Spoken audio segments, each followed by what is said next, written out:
ಇವತ್ತು ಯಾದಗಿರಿಯಲ್ಲಿ ಕಲಬುರಗಿ ಜಿಲ್ಲೆಯಲ್ಲಿ ಒಬ್ಬ ಪೊಲೀಸ್ ಅಧಿಕಾರಿ, ಯಾದಗಿರಿ ಜಿಲ್ಲೆ ಒಬ್ಬ ಪೊಲೀಸ್ ಅಧಿಕಾರಿ ಅದು ಆತ್ಮಹತ್ಯೆ, ಅದೇನು ಮಾನಸಿಕವಾಗಿ ಅಸ್ತಿತ್ವಕ್ಕೆ ಒಳಗಾಗಿ ಮರಣ ಹೊಂದಿರತಕ್ಕಂಥದ್ದಲ್ಲ. ಅದನ್ನೇ ಹೇಳಲಿಕ್ಕೆ ಹೊರಟೆ. ಈಗ ಡಾಕ್ಟರ್ ಪರಮೇಶ್ವರ್ ಅವರಿಗೆ ಈ ವೇದಿಕೆ ಮುಖಾಂತರ ನಾನು ಒಂದು ಪ್ರಶ್ನೆಯನ್ನು ಕೇಳ್ತೇನೆ. ನಮಗೆ ನೀವು ನೂರಾರು ಪ್ರಶ್ನೆ ಆಮೇಲೆ ಹಾಕೊಳ್ಳಿ, ಚನ್ನಪಟ್ಟಣದಲ್ಲಿ, ರಾಮನಗರದಲ್ಲಿ, ಅಲ್ಲಿಂದ ಮೈಸೂರು, ಮಂಡ್ಯದಲ್ಲಿ ಹಾಕಿ.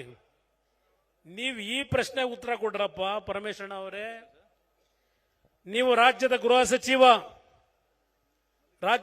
ಸಚಿವ, ನಿಮ್ಮ ಇಲಾಖೆಯಲ್ಲಿದ್ದಂಥ ಒಬ್ಬ ಪೊಲೀಸ್ ಅಧಿಕಾರಿ, ನಿಮ್ಮ ಸಮಾಜಕ್ಕೆ ಸೇರಿರ್ತಕ್ಕಂಥ ಒಬ್ಬ ಪರಿಶಿಷ್ಟ ವರ್ಗಕ್ಕೆ ಸೇರಿರ್ತಕ್ಕಂಥ ಒಬ್ಬ ಅಧಿಕಾರಿ, ಆ ಅಧಿಕಾರಿ ಇವತ್ತು ನಿಧನ ಆಗಿರ್ತಕ್ಕಂಥದ್ದು.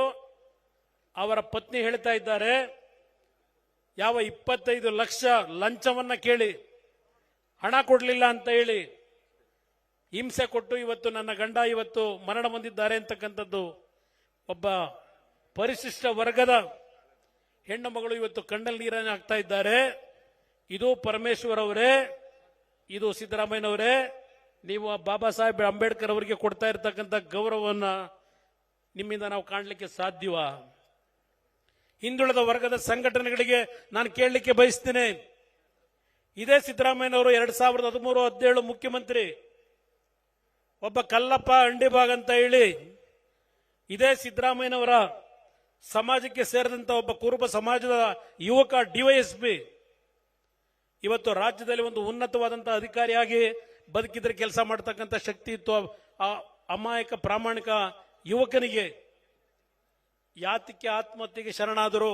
ನಿಮ್ಮ ಆಡಳಿತದಲ್ಲಿ ಯಾವ ಹಿಂದುಳಿದ ವರ್ಗದ ಹೆಸರಿನಲ್ಲಿ ಅಧಿಕಾರವನ್ನು ನಡೆಸ್ತಾ ಇದ್ದೇನೆ ಅಂತೀರಿ, 2ನೇ ಬಾರಿಗೆ ಮುಖ್ಯಮಂತ್ರಿ ಆಗಿದ್ದೇನೆ ಅಂತೀರಿ.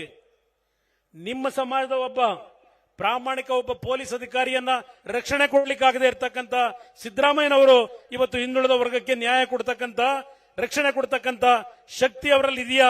ಇವತ್ತು ಈ ಸಂಘಟನೆಗಳು ತಿಳ್ಕೋಬೇಕಾಗ್ತದೆ.